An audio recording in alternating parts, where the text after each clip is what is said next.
오늘은 요한복음 15장 18절부터 27절까지 해보도록 하겠습니다. 요한복음 14장 15절 이제 21절까지 있는데요. 예수님께서 유월절날 예루살렘으로 오셔서 제자들과 함께 우리가 그림에서 많이 보는 최후의 만찬을 하십니다. 돌아가시기 전에 제자들과 함께 저녁 식사를 다락방에서 베푸십니다. 그 가운데서 예수님께서 제자들의 발을 다 하나하나씩 씻겨주시면서 말씀하십니다. 내가 새로운 명령을 너희들한테 다시 한번 주는데 서로 사랑해라. 예수님께서 돌아가시기 전에 제자들한테 말씀하신 그 내용입니다. 간곡히 말씀하셨겠죠. 예수님께서 돌아가시기 전에 하신 거니까 그렇게 하시면서 내가 이제 죽게 된다라고 하는 것을 말씀을 하세요. 나는 너희들을 떠나간다. 그러시면서 잠시 동안 너희들이 나를 보지 못하지만은 나중에는 너희들이 볼 것이다 라고 하시면서 또 제자들을 위로를 해주세요. 위로를 하시면서 네 가지 방법으로 너희들이 마음에 근심하지 말고 나를 생각하고 내 말을 생각해서 너희들이 용기를 가져라 이렇게 말씀하세요. 그러시면서 처음으로 보혜사 성령님 위로자를 얘기하세요. 너희들이 이 세상에서 힘들고 어려울 때마다 나 때문에 너희들이 고통을 받을 때마다 나로 인해서 핍박을 받을 때마다 혹은 나로 인해서 죽을 수도 있는데 그때마다 너희를 위로하시는 분이 너희와 함께 계실 것이다. 그분을 성령님, 하나님의 영, 영어로는 홀리 스피릿, 그분이 너희를 위로하고 나는 너희들을 떠나가지만 그분은 너희와 끝까지 함께 있으면서 오히려 네 속에서 너희들 속에서 그분이 함께 하실 것이다. 이렇게 말씀을 하십니다. 그러시면서 다락방을 나갑니다. 자, 이제 가자. 밤이 새벽입니다. 어두웠습니다. 몇 시간 후면은 예수님께서는 그 제자 중에 사랑했던 제자 중에 한 명이 예수님을 판다라고 하는 그러한 일들이 일어나는 것을 아심에도 불구하고 제자들과 함께 죽음의 현장을 향해서 가시는 그러한 것들을 우리가 볼 수 있습니다. 가시는 길에 왕궁을 지납니다. 성전을 지납니다. 성전 안에는 포도나무, 이스라엘을 상징하는 포도나무, 금으로 장식한 것들을 보시면서 포도나무를 모든 제자들이 잘 알고 있는 그 포도나무의 비유를 말씀하십니다. 나는 포도나무고 여러분은 가지입니다. 이렇게 말씀하세요. 가지가 포도나무에 붙어 있지 않으면은 썩을 수밖에 없고 마를 수밖에 없습니다. 이렇게 말씀하세요. 그러니까는 나한테 꽉 붙어 있어라 이렇게 말씀하세요. 그렇게 있음으로써 너는 나하고 하나가 된다라고 말씀하시는 거예요. 너하고 나하고는 한 생명이다라고 말씀을 하시는 거예요. 내가 뿌리인데 네가 가지인데 내가 너를 내 몸인데 너희들은 내 몸이다 이렇게 말씀하시는 거예요. 내가 너희들을 얼마나 사랑하겠느냐. 내 가지 내 몸이 아픈 것을 내가 모른 척 하겠느냐 이렇게 말씀을 하시는 겁니다. 그게 포도나무와 가지의 비유입니다. 그러면서 너희들이 내 몸에 붙어 있을지라도 내가 너희들한테 원하는 것은 너희들로 하여금 그 가지에 많은 열매가 맺혀져서 너희들이 큰 열매 맺는 그런 가지가 되기를 내가 원한다 이렇게 말씀하세요. 그렇게 되기 위해서는 너희들이 참아야 될 부분이 있다. 저 나무들을 봐라. 과수원에 보면은 겨울철에 봄에 풍성한 꽃이 피고 여름에 열매를 맺게 하기 위해서 살아있는 가지도 어떤 때는 자르는 경우가 있지 않느냐. 자르기도 한다. 그 자르는 게 누가 하느냐. 아버지 하나님께서 뿌리가 된 나무가 된 나한테 붙어있는 너희들을 위해서 너희들이 풍성한 열매를 맺게 해주기 위해서 가지치기를 할 경우도 있다 이렇게 말씀하세요. 근데 그것은 무엇이냐? 바로 너희 자신들을 위한 것이다. 그 가지치기는 뭘로 비유해서 말씀하시는 겁니다. 우리가 인생을 살아가면서 여러 가지로 힘들고 어렵고 한 모든 일들이 우리 속에 파도처럼 계속 닥쳐옵니다. 파도가 한번 쭉 지나가면 그걸로 끝납니까? 아닙니다. 계속해서 여러분 바다에 가시면 물결은 계속해서 닫혀옵니다. 인생의 즐거운 때는 우리가 시간으로 생각했을 때는 얼마나 짧은 시간에 그 즐거움이 지나가는지 모르겠어요. 내 생일날, 또 내가 대학에 합격하고 또 대회에 가서 1등을 하고 입상을 하고 기쁨이 넘칩니다. 하지만 그것이 잠시 기쁨으로 있다가 다시 수많은 파도에 인해서 우리는 인생을 살아가면서 끝없이 괴로워하고 힘들어하고 염려하고 하는 모든 일들이 파도처럼 밀려온다라고 하는 거예요. 하나님은 그것을 다 아신다라고 하는 거예요. 왜 그래? 우리의 생명은 예수님의 뿌리에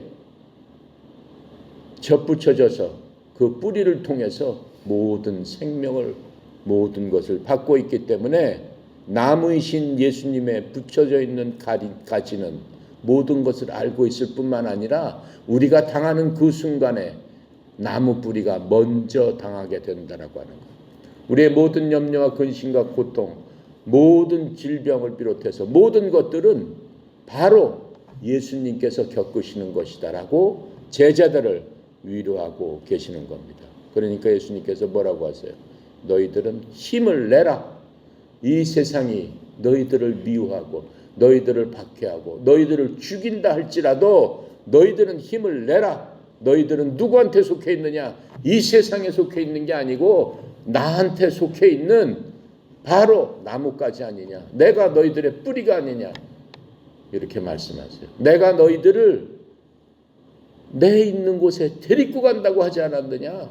데리고 간다고 하지 않았느냐? 무엇을 걱정하느냐? 내가 너희들한테 말한 것들, 너희들한테 약속한 것들, 그것만 바라봐라. 이렇게 말씀을 하세요. 그러시면서 이제 18절부터는 교회에 대한 세상의 적대심, 세상이 미워하고 또 이 교회를 통해서 하나님께서 역사해 주실 것이다 라고 하는 것들을 말씀하기 시작하는 겁니다. 두 가지 중요한 주제로 이제 말씀을 하시는데 이 안에는 우리가 기본적으로 알아야 될 것들이 짧은 구절이지만 굉장히 많이 있습니다. 먼저 교회라는 것은 우리가 다니는 그 건물을 얘기하는 게 아니에요. 예수님께서 말씀하셨죠. 베드로한테 물어봤을 적에 사람이 나를 누구라고 하지? 그랬더니 베드로가 뭐라고 해요? 주는 그리스도요 살아계신 하나님의 아들이십니다. 그랬더니 베드로한테 그래 네 말이 맞다. 너한테 그렇게 알려준 거는 네 자신이 아니요 하나님께서 내 입을 통해서 말씀하신 거다. 그렇게 실천하는 사람한테는 내가 그 말 위에 나는 주는 그리스도시요 예수님은 하나님의 아들이십니다 라고 고백하는 사람들, 그 사람들 위에 내 교회를 세우리라. 사람 한 사람이 교회다. 에클레시아라고 하는 겁니다. 교회는 에클레시아라고 하는 거는 같은 목적으로 이루어진 사람들의 무리, 사람들 하나하나가 교회면서 같은 무리, 그것도 교회다라고 성경은 말씀하고 계십니다. 그래서 그 교회를 세우리라라고 하는데 제자들은 이제 교회로서 역할을 하기 시작하는 겁니다. 이제까지는 제자로서 하나님의 말씀만 듣고 그 말씀을 통해서 훈련이 되었고 또 진리가 무엇인지 하나님이 무엇인지 예수님이 무엇인지 창조주가 누군지 하늘나라의 천국이 무엇인지 어떻게 살아야 되는지 인생의 목적이 무엇인지 왜 사람은 죄인으로 태어났는지 왜 사람은 죄 가운데서 끝까지 헤매다가 죽을 수밖에 없고 지옥에 갈 수밖에 없는지 또 이 세상은 무엇인지 그 모든 것들을 제자들한테 3년 반 동안 같이 다니시면서 모든 말씀을 해 주셨습니다. 이제 예수님께서는 몇 시간 후면은 3년 반 동안 친구였고 제자였고 같은 형제였고 했던 그 제자들을 떠나는 겁니다. 제자들은 홀로 서기를 해서 주님께서 말씀하신 그 교회로서 그 사명을 감당해야 되는 그 시점입니다. 근데 주님께서는 용기를 주었지만 지금부터는 너희들이 핍박을 받고 세상이 너희들을 미워하는데 얼마나 미워하나 그것들을 말씀해 주고 계시는 겁니다. 자, 그래서 오늘은 주님께서는 사랑의 말씀을 요한복음 15장 9절, 13절, 17절 사랑에 대해서 말씀을 해 주셨죠. 15장 9절을 한번 보면은 뭐라고 말씀하세요? 하나님께서 나를 사랑하신 것 같이 나도 너희를 사랑하였으니 나의 사랑 안에 거하라. 이렇게 간곡하게 말씀하십니다. 또 13절에 보니까 사람이 친구를 위하여 자기 목숨을 버리면 이보다 큰 사랑이 없다라고 말씀하시고 또 17절에도 또 이렇게 말씀하세요. 내가 이것을 너희에게 명하면 너희로 서로 사랑하게 하려 함이라. 이렇게 말씀하셨어요. 예수님 마음이 제자들을 놓고 가면서도 굉장히 마음이 아팠어요. 3년 반 동안 같이 먹고 자고 뒹굴고 같이 일거수일투족을 하나님과 같이 했단 말이에요. 그래서 하나님의 하시는 모든 역사를 받고 하나님이신 예수님께서 어떻게 생각하시고 어떻게 이 세상 일을 처리하시고 어떻게 이 세상 사람들을 대하는가를 다 보셨어요. 제자들은 하나님께서 이 세상에 가장 높은 사람 왕부터 시작해서 가장 낮은 사람 집이 없는 사람 또 병자인 사람들이 다 증오하고 싫어하고 하는 문둥병자까지 하나님께서 어떻게 대하시는가를 일일이 하나하나 다 눈으로 보고 같이 그 현장에 있었고 같이 체험했다라고 하는 겁니다. 그럼에도 불구하고 하나님께서 일일이 하나하나씩 불러 모았던 그 제자를 놓고 가면서 마음이 너무너무 아프셨어요. 왜 그랬을까요? 제자들끼리 그것을 그렇게 보여주는데도 불구하고 하나님 마음을 보여주는데도 불구하고 얘들이 내 마음을 좀 닮았으면은 내가 정말로 안심하고 정말 내가 사랑한 것 같이 그래서 발을 하나하나씩 씻겨주신 거예요. 사랑한 것 같이 실천적으로 이렇게 좀 서로 사랑했으면 좋겠는데 어땠어요? 예수님 눈에 비친 제자들은 서로 시기하고 질투하고 그 사이에서 이기심으로 그렇게 하는 것들을 보면서 떠나가는 예수님의 마음이 어떻겠느냐라고 하는 거예요. 그래서 이 사랑을 그렇게 강조한 겁니다. 니네들 제발 좀 사랑해라. 그렇게 말씀을 계속 하시는 것들을 우리가 별 수 있습니다. 이제 몇 시간 후면은 예수님께서는 이스라엘의 종교 지도자들한테 잡혀서 구원자인 메시아를 욕을 하고 예수님의 피를 흘리게 하도록 부르짖는 그러한 울부짖는 그러한 악한 소리를 듣게 되는 겁니다. 예수님께서는 자신의 제자들에게 언젠가 핍박을 너희들이 반드시 받게 될 것이다 라고 하는 것들을 이제 18절부터 27절에서 말씀을 하십니다. 자, 18절부터 27절까지 한번 같이 읽도록 하겠습니다. 18절 시작. 세상이 너희를 미워하면 너희보다 먼저 나를 미워한 줄을 알라. 너희가 세상에 속하였으면 세상이 자기 것을 사랑할 것이나 너희는 세상에 속한 자가 아니요 도리어 내가 너희를 세상에서 택하였기 때문에 세상이 너희를 미워하느니라. 내가 너희에게 종이 주인보다 더 크지 못하다 한 말을 기억하라. 사람들이 나를 박해하였은즉 너희도 박해할 것이요 내 말을 지켰은즉 너희 말도 지킬 것이라. 그러나 사람들이 내 이름으로 말미암아 이 모든 일을 너희에게 하리니 이는 나를 보내신 이를 알지 못함이라. 내가 와서 그들에게 말하지 아니하였더라면 죄가 없으려니와 지금은 그 죄를 핑계할 수 없느니라. 나를 미워하는 자는 또 내 아버지를 미워하느니라. 내가 아무도 못한 일을 그들 중에서 하지 아니하였더라면 그들에게 죄가 없으려니와 지금은 그들이 나와 내 아버지를 보았고 또 미워하였도다. 그러나 이는 그들의 율법에 기록된 바 그들이 이유 없이 나를 미워하였다 한 말을 응하게 하려 함이라. 내가 아버지께로부터 너희에게 보낼 보혜사 곧 아버지께로부터 오시는 진리의 성령님이 오실 때 그가 나를 증언하실 것이요 너희는 처음부터 나와 함께 있었으므로 증언하느니라. 이렇게 말씀을 하셨어요. 제자들한테. 자, 지금 이 말씀에는 이제 제자들이 핍박을 받게 될 것이다라고 하는 것들을 지금 말씀하시고 있습니다. 자, 그런데 이 말씀은 마태복음에 보면 자세히 나와 있어요. 이 말씀이 마태복음 산상설교에서 이 저녁 때 말고 많은 사람들을 모였을 적에 산 위에서 많은 사람들이 모여 있는 가운데 말씀하신 것이 있습니다. 마태복음 5장 10절부터 12절 44절에 있습니다.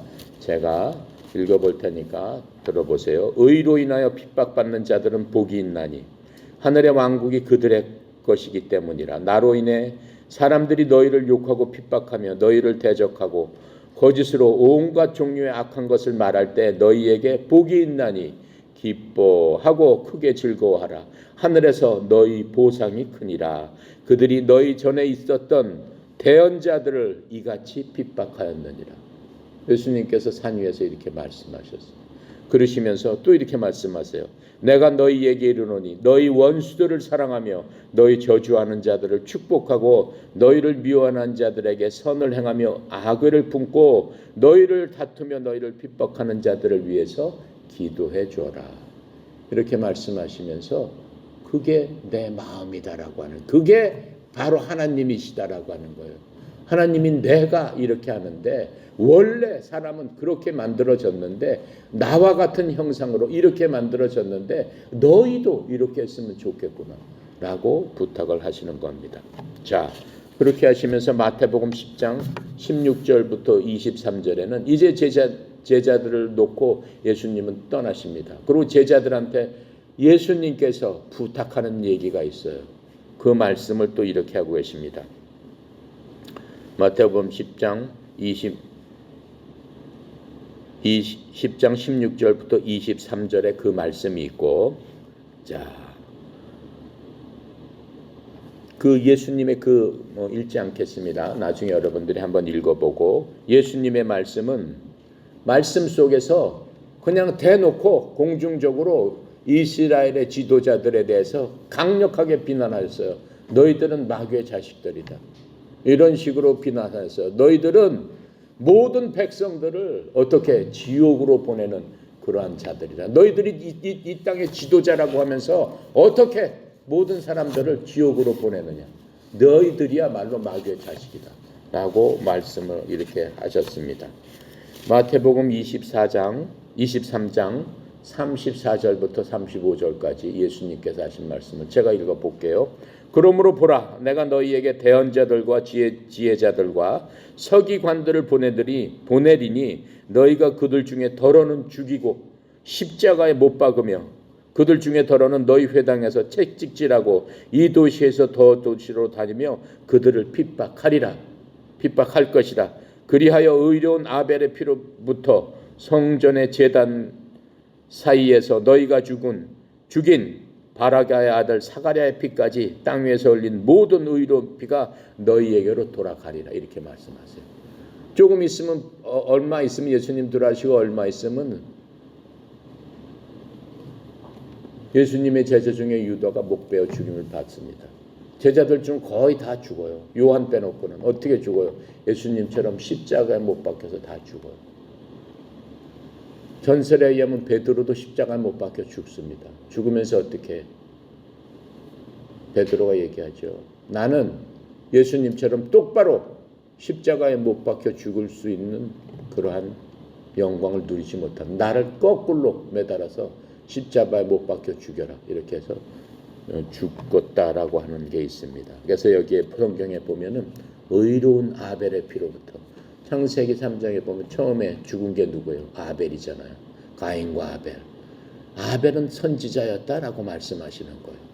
그리고 성경에 나오는 최후의 선지자 사가랴까지 그 모든 피를 너희들은 다 감당해야 된다라고 말씀하시는 거예요. 이스라엘 민족이 이걸 다 감당을 해서 나라가 없어져 버렸잖아요. 2000년 동안 뿔뿔이 흩어지고 나라가 없어지는 그러한 것들을 우리가 알고 있습니다. 자, 그렇게 하시면서 예수님께서는 올리브산에 올라가셔서도 또 이렇게 말씀해 주고 계세요. 이제 이것들이 제자들한테 임할 얘기니까 제가 다시 읽어보도록 하겠습니다. 마가복음 13장 9절부터 13절에 보면 이렇게 말씀하세요.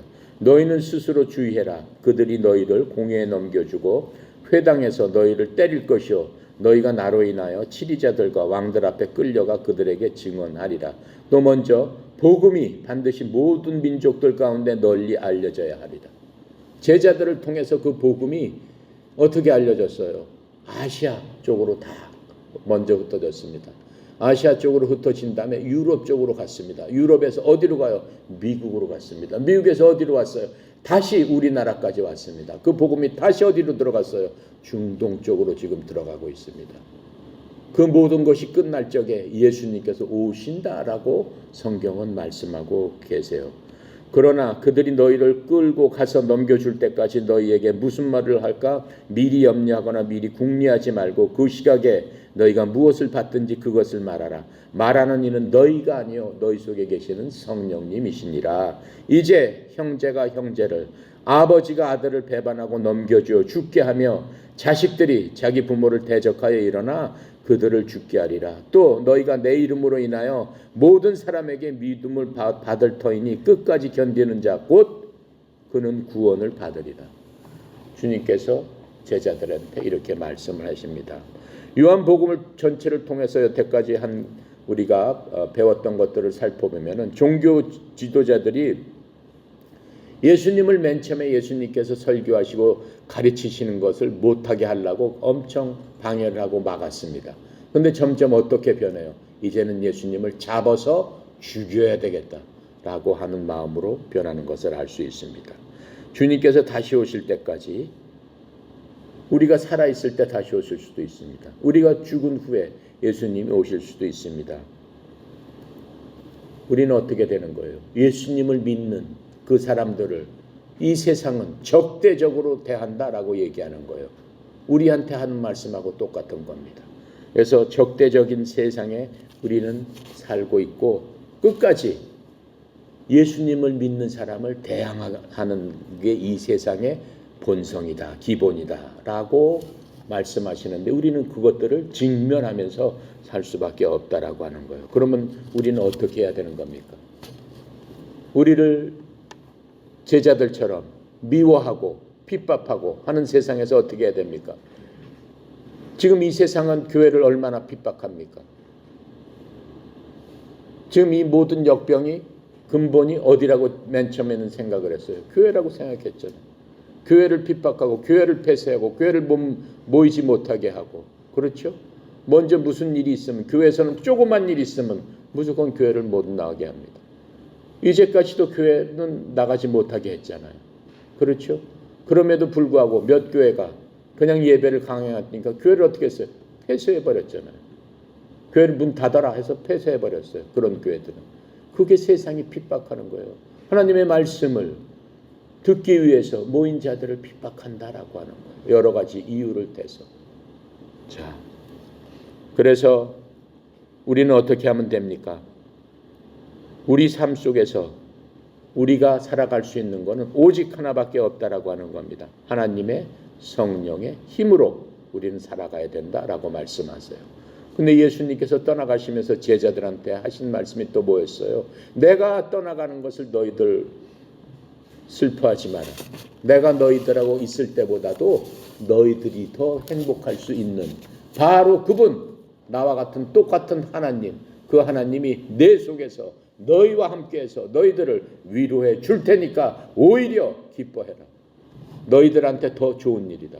이렇게 말씀해 주시면서 그 성령님이 우리 속에서 거하신다, 함께 하신다 이렇게 말씀했기 때문에 그 성령님 하나님의 힘으로 예수님과 같이 있었을 때랑 똑같은 제자들보다 더 밀접하게 있는 그 성령님의 힘으로 살아나가야 된다라고 하는 겁니다. 그래서 이것이 성령님에 관한 예수님의 다락방의 메시지였어요. 다락방에서 메시지를 4가지로 하셨잖아요. 첫 번째로 뭐라고 하셨어요? 내가 가더라도 너희들은 고아처럼 내버려 두지 않는다.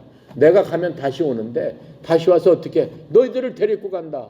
어디로? 내가 너희들을 위해서 저 천국에 각자 한 사람 한 사람을 위해서 맨션을 낼 테니까 그 맨션이 완성되면 너희들 다 나와 함께 그걸로 간다. 뭘 걱정하느냐. 두 번째, 내가 바로 하나님이다. 내가 이 말씀으로 너한테 줬는데 하나님이 너를 떠나지 않는다라고 하는 거예요. 우리를 떠나지 않는다. 우리는 굉장히 복받은 사람입니다. 제자들 있을 때만 해도 구약밖에 없었어요. 신약이 없었어요. 신약 성경 완성되지 않았으니까. 신약 시대에 태어난 사람들은 엄청난 복을 받은 사람입니다. 엄청난 특권을 받고 우리는 태어났습니다. 그 하나님, 아버지 하나님과 아들 하나님을 다 할 수 있다라고 하는 거예요. 뭘 통해서? 말씀이 육신이 되신 예수님, 그분이 다시 기록으로서 우리한테 남겨주셔서 기록으로 우리와 함께 해주시겠다라고 하기 때문에 우리가 열심히 예수님을 찾으면은 우리는 제자들과 똑같다라고 하는 거예요. 예수님 시대 하나님이 계셨지만은 제자들만 열심히 예수님 쫓아다녔어요. 수십만 명의 사람들이 예수님을 받겠지만은 그 모든 사람은 예수님의 말씀에 맨 처음에는 그런가 보다. 재밌네. 기적이 있었네. 그거 보고 따라다니다 다 등을 돌리고 갔어요. 말씀이 우리 손에 주어져 있기 때문에 이 하나님을 우리는 접할 수 있다라고 하는 거예요. 그러니까 우리가 범하지 말아야 될 실수는 성경에서 말씀하신 대로 이전에 그 이스라엘 백성들처럼 하나님을 떠나면 안 된다라고 하는 거예요. 우리 손에 있는, 여러분 손에 있는 그 말씀이 바로 예수님이다라고 하는 거예요. 절대로 놓치면 안 된다라고 하는 겁니다. 자, 그렇게 해서 이제 우리가 알아야 될 것은 뭡니까?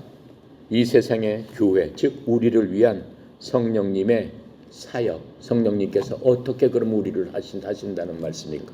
어떻게 우리를 도와주신다는 말씀인가? 그리고 성령님께서 하시는 분이 누군지를 알아야지.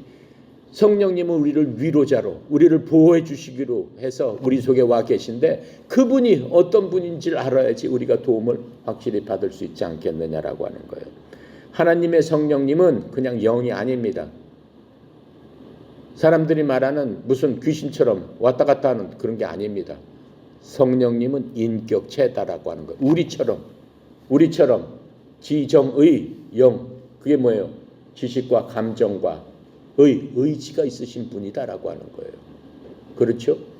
왜? 우리가 지식과 감정과 의지와 영이 있기 때문에 하나님을 알 수 있는 거예요. 그건 어디서 만들어진 거예요? 하나님께서 인간을 만드실 적에 하나님의 형상대로 만들어 주셨다라고 하는 거예요. 그러니까 지정의는 우리로부터 나온 게 아니고 하나님의 기본적인 성품이시다라고 하는 거예요. 그 성품을 받아서 우리가 지정의를 갖고 살 수 있는 그런 것이다라고 하는 거예요. 거기다 한 가지를 더해 주신 게 있었죠. 뭐예요? 영입니다. 그 영이 뭐예요? 하나님을 깨달아 알 수 있는 거죠. 근데 인간의 잘못이 뭐였어요? 그 영을 죽였다라고 하는 거예요. 어떻게 됐어요? 인간은 완전히 변했죠. 어떻게 변해버렸어요? 지식은 뭐예요? 하나님을 아는 지식으로서 맨 처음에는 충만했고 하나님을 알기 위한 지식으로 충만했고 그것이 기쁨이었는데 범죄를 하면서 지가 지식이 뭘로 변했어요? 하나님을 알기를 원하지 않는 거예요. 하나님을 아는 게 귀찮은 걸로 변해버린 거예요. 그게 타락한 인간이다라고 하는 거예요. 그게 이 세상 사람들의 보통 하나님을 모르는 사람들의 태도라고 하는 거예요. 감정은 어떻게 변했습니까?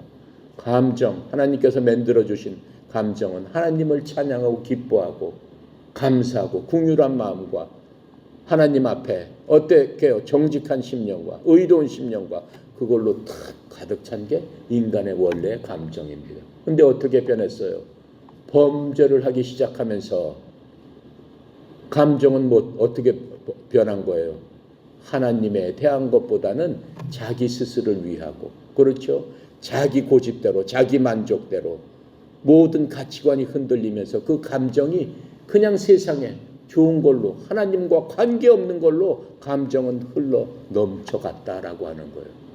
그 죄악된 감정, 그것이 일반 사람들의 생각이다라고 하는 거예요. 의지는 어떻게 변했습니까? 예전에 인간의 의지는 뭐예요? 하나님으로 인해서 기뻐하고 하나님을 찬양하는 게 인간의 의지였습니다. 이제는 어때요?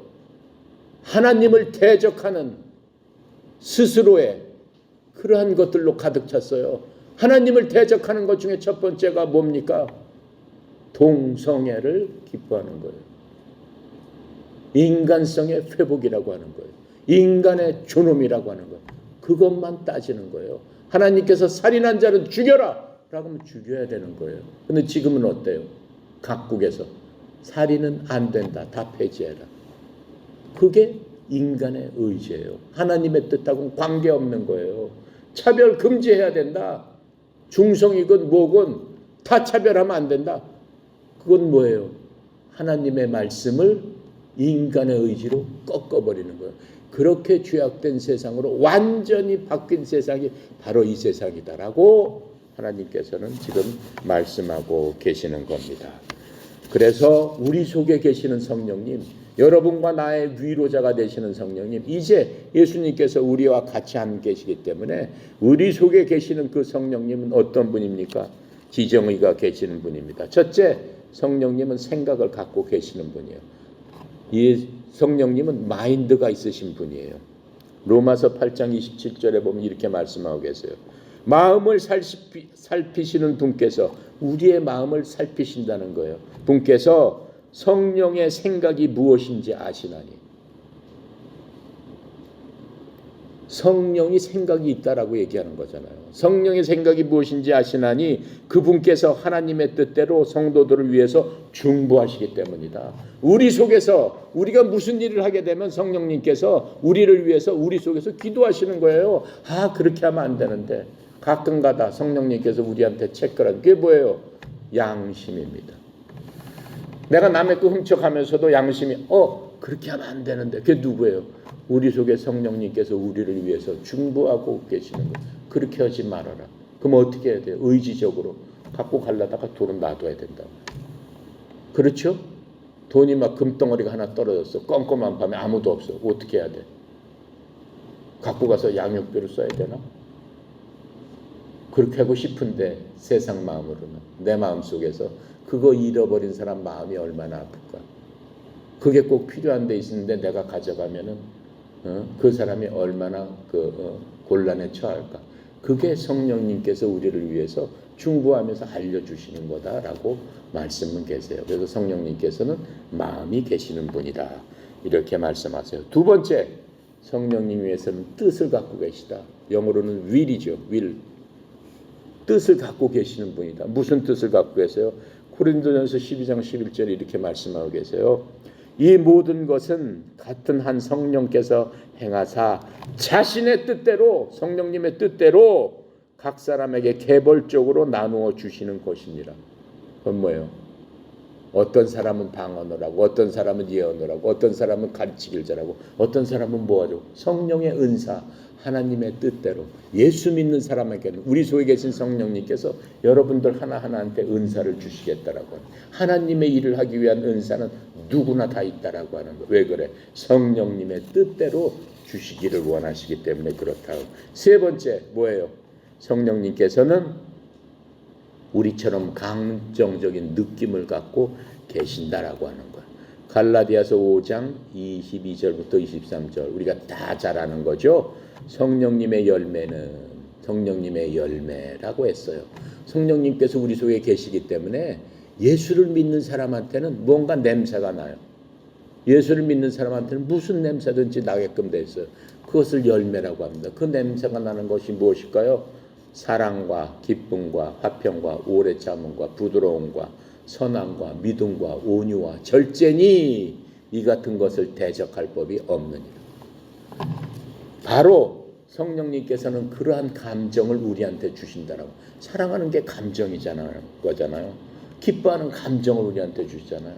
그리고 뭐든지 여러 사람한테 있으면 그 사람만 나타나면 화평하는 감정을 주신다라는 거예요. 그게 풍겨 나간다라는 거예요. 예수님께서 뭐라고 그래? 내 배에서 생수의 강들이 흘러 나갑니다.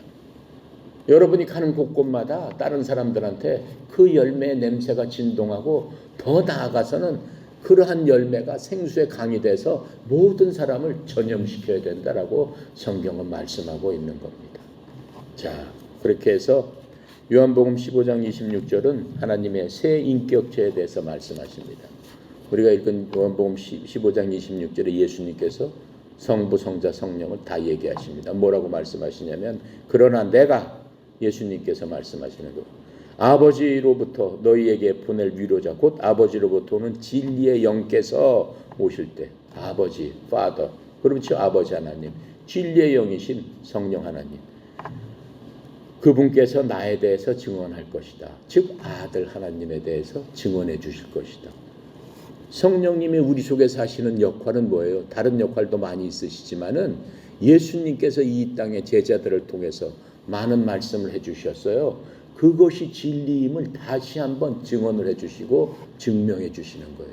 그리고 우리로 하여금 예수님의 말씀을 행하고 따르는 제자들, 사도들은 같지만은 우리도 제자예요. 사도하고 제자는 틀립니다. 사도는 뭐예요? 예수님을 본 사람만 사도라고 해요. 어느 교회에서 내가 사도다 그건 뻥이에요.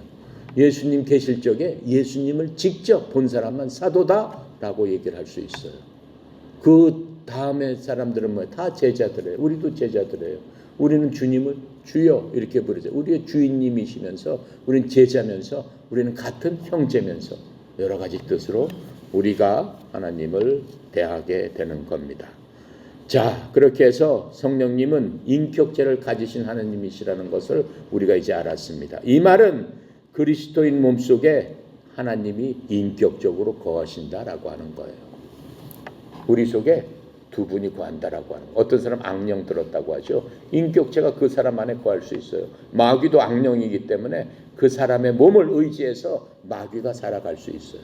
귀신 들린 자에 대해서 성경은 얘기하잖아요. 마귀 들린 자에 대해서. 마귀 들린 자를 묶어놨는데도 그것을 풀고 그렇죠. 사람을 해치고 한다라고 하는 것들을 성경에서 말씀하시잖아요. 그랬더니 예수님께서 마귀야 떠나라 그랬더니 그 사람 몸에서 마귀가 떠나니라. 인격체이기 때문에 인격적으로 들어와서 그 사람을 마귀 짓을 하게끔 만든다라고 하는 것이다. 자, 그래서 우리가 이제 성령님 안에 거하지 않으면 우리는 이 세상은 무슨 세상이라고 그랬어요? 마귀가 대장인 세상이야. 마귀가 대장인 세상에서 하나님을 섬길 수 없습니다. 성령이 없는 사람은 하나님을 섬긴다 하더라도 그건 진정하게 하나님 섬기는 게 아니에요. 그거는 자기 자신의 만족, 자기 자신의 그냥 스스로 자기가 하는 거지 하나님을 섬김에서 나오는 것이 아니다라고 하는 겁니다. 우리가 그렇게 하기 위해서는 첫 번째 어떻게 해야 돼요? 여러분이나 나나 성령님 안에서 걸어야 된다라고 하는 겁니다. 그 말씀은 갈라디아서 5장 16절에서 이렇게 말씀하세요. 그런즉 내가 이것을 말하노니 곧 성령 안에서 걸으라. 그리하면 너희가 육신의 욕심을 이루지 아니하리라. 무슨 일을 할 때마다 육신의 욕심으로 하는 것은 아무리 선한 일이다라고 하더라도 잘난 척을 위해서, 자기를 나타내기 위해서 내가 이만큼 위치해서 이 정도는 해야지 사람들한테 보여줘야지. 요새 뭐 언어 소사이어티라고 있어요. 1년에 1억 이상을 기부하면은 언어 소사이어티에 들어가는 겁니다. 언어가 뭐예요? 존경받는 그 사회로 들어가는 겁니다. 근데 그게 뭘로 들어가야 되는 거예요? 내가 이만큼 돈을 벌고 사회적 위치에 있으니까 이걸 해야지. 그렇게 하면 그건 아무 소용이 없다라고 하는 거예요. 자신의 욕심을 위해서 하는 거예요. 하나님께서 뭐라고 해요? 오른손이 하는 것을 왼손이 모르게 해라. 그렇죠? 나는 험불하다. 나는 비참한 자입니다. 하나님 제일 기뻐하는 사람이 그런 사람이에요. 주여, 나는 비참한 자입니다. 내가 아무리 많이 배웠더라도, 아무런 학식이 높더라도, 아무리 재산이 많더라도 주님 앞에 서면 저는 비참한 자입니다. 제 힘으로 제가 할 수 있는 것은 아무것도 없습니다. 그렇게 해야 된다라고 하는 거예요. 성경에 보면 이런 얘기가 있어요. 부자가 천국 가기가 바늘귀 있죠.